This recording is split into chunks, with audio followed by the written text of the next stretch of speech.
सालों पहले शीतल नगर में किशन नाम का एक किसान रहता था। वह गांव के एक जमींदार के खेत पर काम करके किसी तरह अपना घर चला रहा था।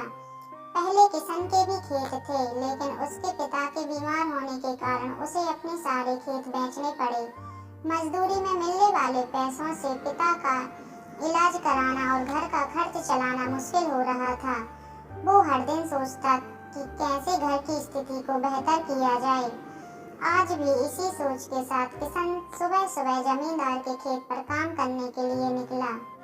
खुदाई करते समय उसकी कुदाल किसी धातु से टकराई और तेज आवाज हुई। किशन के मन में हुआ कि आखिर ऐसा क्या है यहाँ। उसने तुरंत उस हिस्से को खोदा तो वहाँ से एक बड़ा सा पतीला निकला। पतीला देखकर किशन दुखी हो गया। किशन के मन में हुआ कि ये जेवरात होते तो मेरे घर की हालत थोड़ी सुधर जाती। फिर किशन ने सोचा कि चलो अब खाना ही खा लेता हूँ।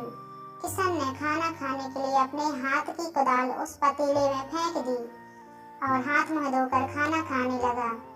खाना खत्म करने के बाद किशन अपनी कुदाल उठाने के लिए उस पतीले के पास पहुंचा। वहां पहुंचते ही किशन हैरान हो गया। उस पतीले के अंदर एक नहीं बल्कि बहुत सारे कुदाल थे। उसे कुछ समझ नहीं आया। तभी उसने अपने पास रखी एक टोकरी को भी उस पतीले में फेंक दिया। वो एक टोकरी भी पतीले के अंदर जाते ही बहुत सारी हो गई। ये सब देखकर किशन खुश हो गया और उस जादुई पतीले को अपने साथ घर लेकर चला आया।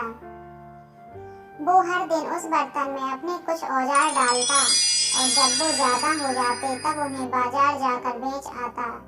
ऐसा करते करते किशन के घर की हालत सुधरने लगी। उसने इस तरह से बहुत पैसा कमाया और अपने पिता का इलाज भी करवा लिया। एक दिन किशन ने कुछ गहने खरीदे और उन्हें पतीले में डाल दिया। वो गहने भी बहुत सारे बन गए। इस तरह धीरे धीरे किशन अमीर होने लगा और उसने जमींदार के यहाँ मजदूरी करना भी छोड़ दिया। किशन को अमीर होते देख जमींदार मोहन को किशन पर शक हुआ।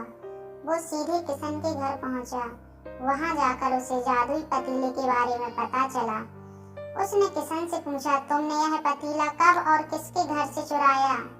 डरी हुई आवाज में किशन बोला, साहब ये पतीला मुझे खेत में खुदाई के समय मिला था। मैंने किसी के घर चोरी नहीं की। खेत में खुदाई की बात सुनते ही जमींदार ने कहा, यह पतीला जब मेरे खेत से मिला तो यह मेरा हुआ।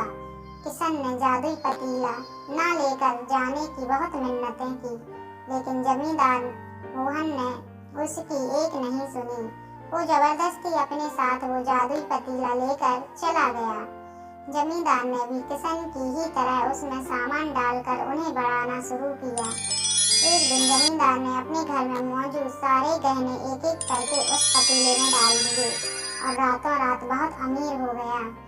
एकदम से जमींदार के अमीर होने की खबर शीतल नगर के राजा तक पहुंच गई। पता लगाने पर राजा को भी जादुई पतीले की जानकारी मिली। फिर क्या था, राजा ने तुरंत अपने लोगों को भेजकर जमींदार के यहाँ से वो पतीला राजमहल मंगवा लिया। राजमहल में उस जादुई पतीले के पहुंचते ही राजा ने अपने आसपास मौजूद सामान को उसमें डाला और सामान को बढ़ता देखकर राजा दंग रह गया। होते होते आखिर में राजा खुद उस पतीले के अंदर चला गया। देखते ही देखते उस पतीले से बहुत सारे राजा निकल आए। पतीले से निकला हर राजा बोलता, मैं शीतल नगर का असली राजा हूँ। तुम्हें तो इस जादुई पतीले ने बनाया है। ऐसा होते होते सारे राजा आपस में लड़ने लगे और लड़कर मर गए। लड़ाई के दौरान वो जादुई पतीला भी टूट गया। जादुई पतीले के कारण राजमहल में हुई इस भयानक लड़ाई के बारे में नगर में सबको पता चल गया। इस बात की जानकारी मिलते ही मजदूर किशन और जमींदार मोहन ने सोचा, अच्छा हुआ कि हमने उस जादुई पतीले का इस्तेमाल सही से किया। उस राजा ने अपनी मूर्खता के कारण अपनी जान ही खो दी। जादुई पतीले की कहानी से दो सीख मिलती है। पहली कि मूर्खता का अंत बुरा ही होता है। दूसरी यह है कि हर सामान का इस्तेमाल संभलकर करना चाहिए। अति हानिकारक हो सकती है।